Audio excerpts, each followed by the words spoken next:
Phone করে করেছে, আমি যাবো না, তো আমি যাবো না।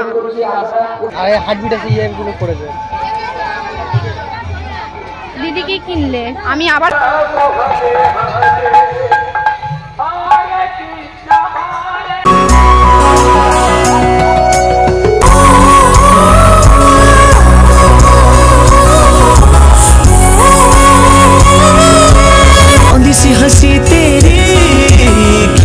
হ্যালো গাইস, আমি সম্পর্ক, ওয়েলকাম টু মাই চ্যানেল। সবাই কেমন আছে? আশা করছি সবাই খুব খুব খুব ভালো আছে। আর সকালবেলা বলবো না, মানে ভোরবেলা উঠেছি আজকে ঘুম থেকে। তো সবার আগে সবাইকে বলি যে গুড মর্নিং, আর সবার আজকে দিনটা যেন খুব ভালো কাটে। আর এই দেখো আমার বরমশাই। তো সকালবেলা আমরা বেরিয়ে গেছি মামার বাড়ির উদ্দেশ্যে। আর ট্রলিটা তো উনি টানছে না, তার কারণ হচ্ছে কি, রাস্তায় যেহেতু জোরে জোরে আওয়াজ হচ্ছে আর সবাই সকালে ঘুমোচ্ছে, তো বিরক্ত হবে, সেই জন্য উনি ওরকমভাবে নিয়ে যাচ্ছে। তারপর আমরা ট্রেনে দেখলেই যে উঠে গেছি। ওঠার পর তো আমার প্রচণ্ড ঘুম পাচ্ছিল, আর ঘুমোতে ঘুমোতে শিয়ালদা স্টেশনেও চলে এসেছি। আর এখানে দেখো আমাকে জল আর দুটো লেস কিনে দিয়ে একটু ঘুরু ঘুরু করতে গেছে আমার হাজব্যান্ড। তো এখানে দাঁড়িয়েছিলাম, কিছুক্ষণ পরে আমরা আবারও একটা ট্রেন ধরবো, যেহেতু আমার মামাবাড়ি জয়নগর। তো শিয়ালদা থেকে আমরা আবার উঠে গেছি নামখানা ট্রেনে। আর উঠেই দেখো স্ট্রবেরি দেখতে পেয়ে গেছি, আর আমি আমার হাজব্যান্ডকে বললাম কিনে দিতে, আর ও দিয়ে দিয়েছে। যাই হোক, স্ট্রবেরি কিন্তু আমার খুবই ভালো লাগে খেতে, আর তোমাদের কার কার ভালো লাগে অবশ্যই জানিও।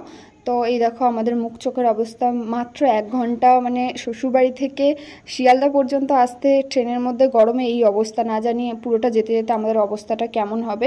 তো এদিকে তো ট্রেনে উঠে গেছি। উঠে যাওয়ার পরে আমরা প্রায় এদিকে বারুইপুর পর্যন্ত ঢুকে গিয়েছি। আর ট্রেনে কিন্তু অলরেডি আমার মা, মাসি, ভাই সবাই উঠে গিয়েছে। সেই ক্লিপটা তোমাদের দেখাতে পারিনি, কারণ কি সকালের ট্রেনে না ওইদিকে প্রচণ্ড ভিড় ছিল, প্রচণ্ড। আমি যে কি করছি নিজেও জানি না। তো চলো, এরকমভাবে তো ওদেরকে দেখানো হলো না। তারপর আমরা সবাই কিন্তু জয়নগর স্টেশনে নেমে গিয়েছি। আর নামার পরে এই দেখো মাসি, ভাই, মা সবাইকে একটু দেখিয়ে দিলাম। আর এবার চলো আমরা রেল লাইনটা ক্রস করে অটো বা টোটো, আমি টোটো তো যায় না, অটো বা টেকার যেটাকে বলে আর কি, কিছুতে যাওয়া যাবে। তো চলো এবার সেদিকে যাওয়া যাক। সবাই তো আমাকে ফেলে রেখেই দেখো আগে আগে কেমন চলে যাচ্ছে। আর যেহেতু আমি হিল পরেছিলাম, তার জন্য আমি একটু আস্তে আস্তেই হাঁটছিলাম, না হলে যদি এরকম পড়ি লোকজনের সামনে তো মান সম্মান একদম জলাঞ্জলি চলে যাবে। তো যাই হোক, আর সবার আগে বলি, মানে এতক্ষণ তো তোমাদেরকে বলতেই ভুলে গেছি, আমরা কিন্তু যাচ্ছি আমার মামার বাড়িতে। সেই জন্য এখানে কিন্তু আমার মাসি, মা সবাই রয়েছে। আর এটা আমার মামার বাড়ি যেহেতু, সেই জন্যে শ্বশুরবাড়ি কেউ নেই, শুধু আমি আর আমার হাজব্যান্ড যাচ্ছি। আর এখানে আমরা অটোতে উঠে গেছি। এবার অটোতে এখানে আমাদের 45 মিনিট মতো লাগবে।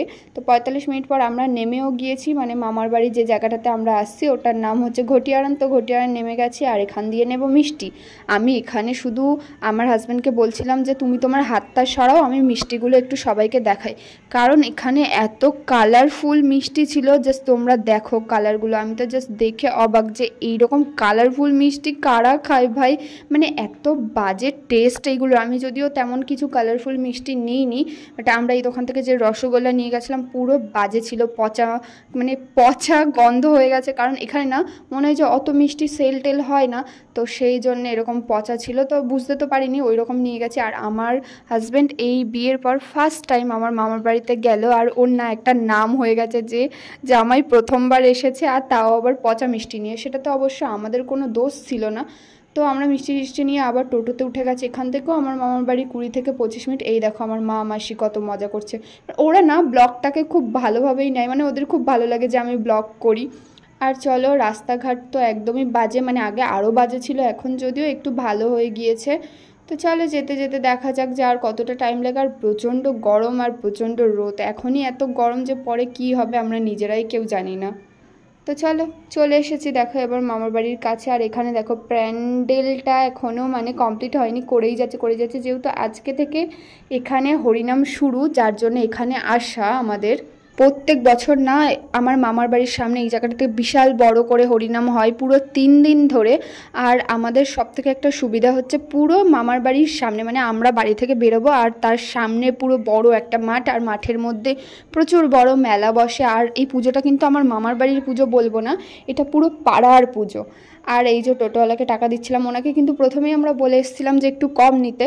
উনি বললো যে ঠিক আছে। আর যখনই 100 টাকার নোটটা দেওয়া হলো উনি কিন্তু ওনার ভাড়াটাই ঠিকঠাক নিয়ে নিয়েছে। তো একেই বলে দিস ইজ বিজনেস। তো যে ঝাড়টাই বোঝে আর কি। আর আমার হাজব্যান্ড তো এত ভালো মানুষই দেখায় যে ও বললো যে ঠিক আছে ছাড়ো, বাদ দাও। আর এই দেখো দাদুর সাথে দেখা হয়ে গেছে। কে কে চেনো আমার দাদুকে? আগে হয়তো কোনো ব্লগে দেখোনি, যাই হোক ওটা আমার দাদু। আর এখানে তো অনেক মামা টামা ছিল, সবার সাথে কথা টথা বললাম। সবাই টোটো থেকে নেমে গেছে। আর আমার মাসির মুখে জাস্ট হাসিটা দেখো, কারণ অনেক দিন পর বাপের বাড়িতে এসেছে তো খুব খুশি হয়ে গেছে, পুরো 32 পাটি বের করে হাসাহাসি করছে। তো চলো এবার আস্তে আস্তে মামার বাড়ির দিকে যাওয়া যাক। আর এই দেখো আমার না এই রাস্তাটা দেখতে খুব ভালো লাগে, তার কারণ দেখো দুদিকে পুরো দুটো বড় বড় পুকুর আর মাঝখান দিয়ে একটা সরু মাটির রাস্তা। দেশের বাড়ি মানে জাস্ট প্রকৃতি, ওয়াও। তো এই যে চলে এসেছি। আর সামনে যে বাড়িটা মানে সবার সাথে না আমি এরকম আস্তে আস্তে যাচ্ছি, কারণ কি আমি সবার সাথে একটু একটু কথা বলতে বলতে যাচ্ছিলাম, কারণ আমার দাদুরা 4 ভাই। তো সবার সাথে তো একটু অনেক দিন পরে কথা বলতেই হবে, কিছু বলি বা না বলি, ভালো আছে কি ভালো নেই সেটা তো জানতেই হবে। তো এটা আমার মেজো দাদুদের বাড়ি, এখানেও মনে হয় আমি একটু কথা বলছিলাম। তো এই যে বাইরে রয়েছে এটা হচ্ছে আমার মামির মা, এনার সাথে অনেক দিন পর দেখা হলো। আর আমরা আস্তে আস্তে কিন্তু বাড়ির ভিতরে পুরোপুরি চলে এসেছি।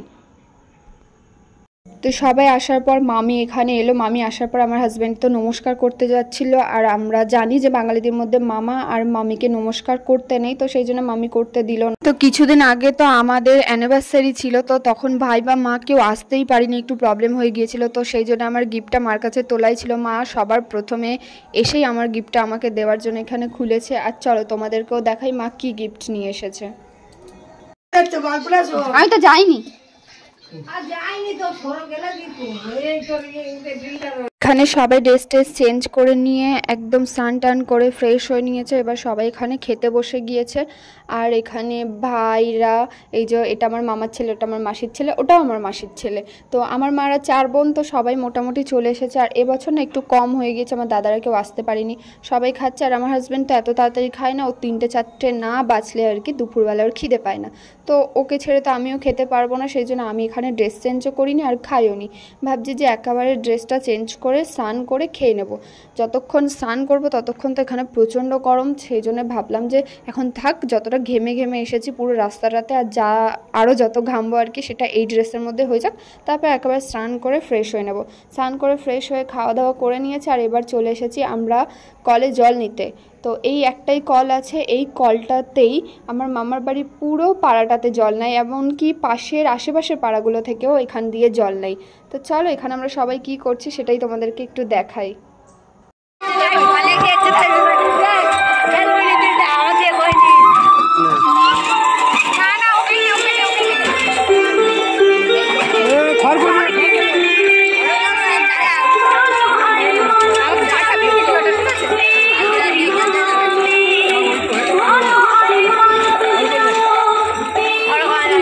তো কল থেকে জল আনার পর এখানে বসে পড়েছি ওকে মেহেন্দি পরিয়ে দিতে। আর আমি যাকে মেহেন্দি পরিয়ে দিচ্ছি এটা হচ্ছে কি আমার ভাইয়ের বউ। আমার ভাই একদম পুচকে আর ভাইয়ের বউ একদম পুচকে।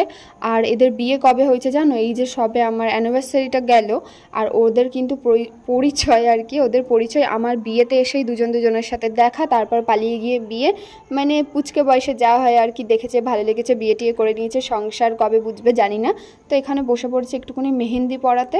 তো চলো মেহেন্দি পরানোর পর কি করি দেখা যাক। আর ওইদিকে আমার মামি দেখো কি করছে, লঙ্কা তুলছে। মানে দেশের বাড়িতে কাজের কোনো শেষ নেই, সারাটা দিন মানে ভোরবেলা ওঠে, মানে আমার দিদুন আর মামি সেই ভোর থেকে উঠে কাজ করে সন্ধ্যাবেলা, যতক্ষণ না পর্যন্ত ঘুমোতে যায় ওদের কাজ চলতেই থাকে।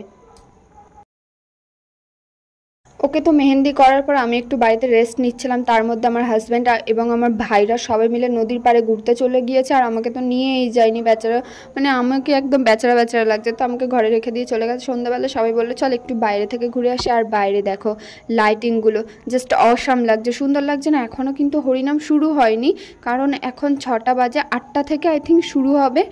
আর লাইটিং সত্যি কথা খুবই ভালো লাগছে। আর যেহেতু শুরু হয়নি সেই জন্য এখনও তেমন কোনো লোক টোক আসেনি। আর ভিড়ভাট্টার আগেই আমি এখানে বেরিয়ে পড়েছি নাইটি পরে, আর কোনো চেঞ্জ করিনি, যেহেতু আজকে তেমন কোনো লোক নেই। এখানে কিন্তু হরিনামটা খুবই বড় করে হয়, তো অনেক প্রচুর ভিড় হয়। তো আজকে তেমন একটা ভিড় নেই, ভিড়টা কিন্তু কালকে প্রচুর হবে, যেহেতু কাল সারা রাত হয়ে ভোরের বেলা শেষ হবে, তো কালকে প্রচণ্ড ভিড় হবে। এখানে আমার মাসি, ভাইয়ের বউ, বোন সবাই মিলে নাইটি পরেই বেরিয়ে গেছে। আর চলো তোমাদেরকে একটু আমাদের এখানে লাইটিংগুলো দেখিয়ে আনি।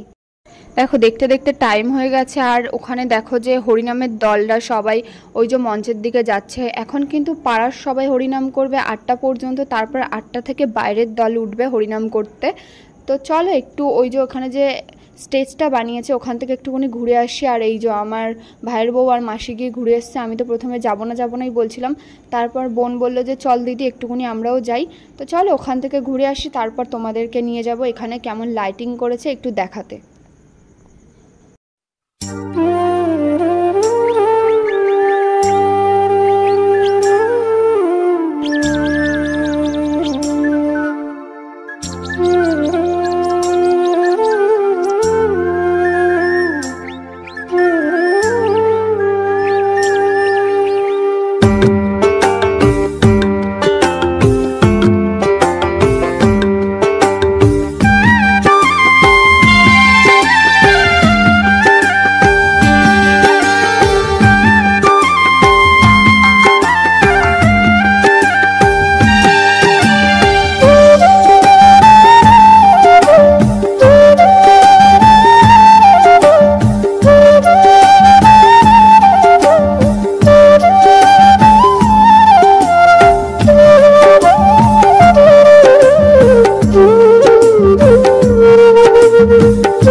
সরি, আমি তোমাদেরকে লাইটিং দেখাবো বলে আমি তো তোমাদেরকে পুরো মেলাটাই ঘুরিয়ে দেখিয়ে দিলাম।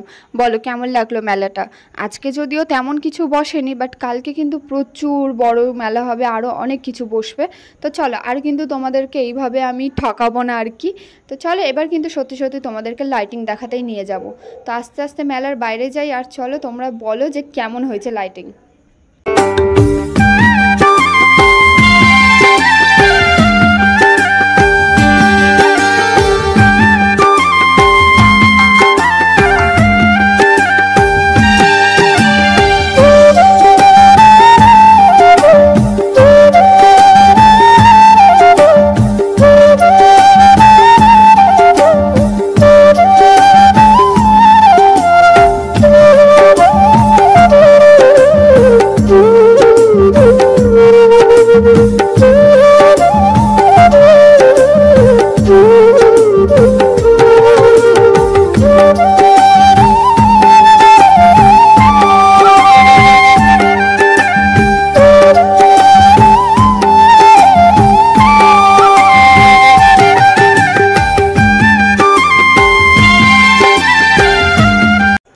অবশ্যই কমেন্ট করে জানিও আজকে ব্লগটা কেমন লাগলো। আর আজকে ব্লগটা না আর বেশি বড় করিনি, তার কারণ প্রচুর জার্নি করে এসেছি আর ভোরের বেলা ঘুম থেকে উঠেছি, উঠে রেডি হয়ে বেরিয়েছি। আর এই দেখো পরের হরিনামের দল ওঠার জন্য আস্তে আস্তে মঞ্চের দিকে যাচ্ছে, যেহেতু 8টা বেজে গিয়েছে। এরপর আমি গিয়ে একটু রেস্ট নেব এবং একটু ঘুমোবো, কারণ শরীর না আর দিচ্ছে না। আর আজকে না ঘুমোলে কালকে তো জাগতেই পারবো না, তার কারণ কাল সারা রাত জাগতে হবে। আর আজকে ভিডিওটা এই পর্যন্ত ছিল, কেমন লেগেছে অবশ্যই জানিও। তো দেখা হবে নেক্সট